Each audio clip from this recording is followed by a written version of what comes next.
VHK Viborg Håndboldklub, vores fremlæggelse. Forretningsmodel. Hvad tjener de pengene på? De tjener pengene på værditilbud, håndboldkampe på tv og i hallen.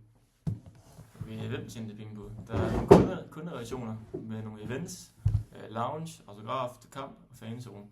Så er der kundesegmenter, hvor der er tilskuere, medlemmer, sponsorer og BTC og BTB, når det handler med andre klubber. Så er der kanaler, såsom sociale medier og klubbens hjemmeside. Og så er der hvordan. De har nogle nøglepartnere, som f.eks. GF Forsikring, Halle Skole, Viborg Stedt Folkeblad, Hancock og Generation Handball. Og så er der også nogle nøgleaktiviteter, det er håndboldkampe, stævner og træning. Og så nøgleressourcer, det er selvfølgelig spillere, trænere, frivillige sponsorer og træningsfaciliteter. Så er vi på HK's indtjening. Omkostningsstruktur, der er løn til de professionelle spillere, og så er el, vand, varme og vedligeholdelse i hallen, og så er der personaleomkostninger.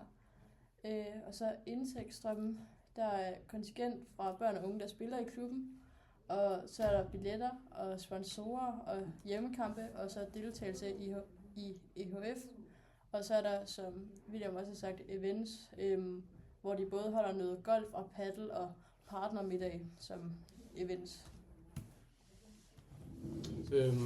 Yes. Sammenligning mellem Aalborg Håndboldklub og VHK, altså Viborg Håndboldklub.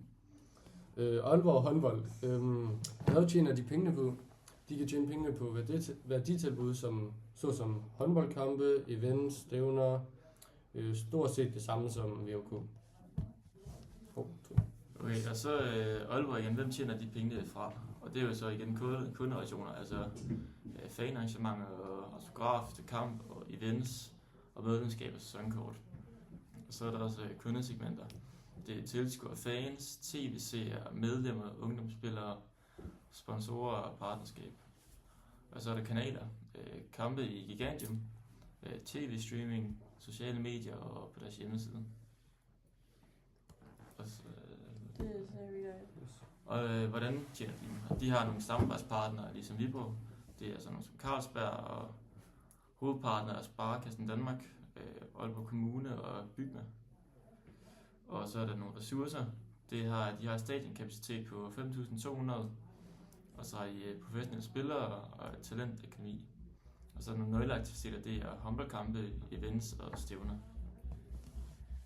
Så er der indtægter og omkostninger, hvor deres indtægter primært er billetter og sponsorer, hjemmekampe, og så også deltagelse i de her sådan lidt større EHF og sådan noget, og pokalturnering og entrébilletter. Og så deres omkostninger, det er løn til det professionelle og el, vand, varme, og så også vedligeholdelse, og så personaleomkostninger, sådan lønninger og andre omkostninger til social sikring og andre personaleomkostninger. Yes. Det er også det. Så er der en sammenligning på deres tilskuere, hvor VHK i gennemsnit har tilskuere til, altså med omkring 800 til 1200 mennesker, hvor Aalborg gennemsnit har tilskuere mellem 3.000 og 4.000. Og så Aalborg har over 452 samarbejdspartnere, og VHK har 200. Så der er en markant forskel, hvis man kan sige det. Ja. Så har vi et løsningsforslag til Viborg HK. Vores løsningsforslag, det er, at vi kan lave nye sponsorformater.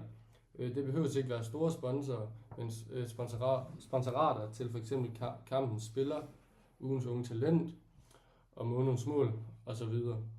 Det er vores herrefodboldhold rigtig gode til at bruge i fodbold, og vi tror, det vil skabe en positiv effekt på klubben VHK i håndbold. Indtægter kunne være sponsorer, der betaler for kåring af månedens spillere og præmier til de forskellige kategorier. Vi tjener jo ikke noget på det her, men vi får flere, tilskuere, seeragtigt, fordi vi laver de her events. Yes. Det var det, vi havde. Peace. Ja.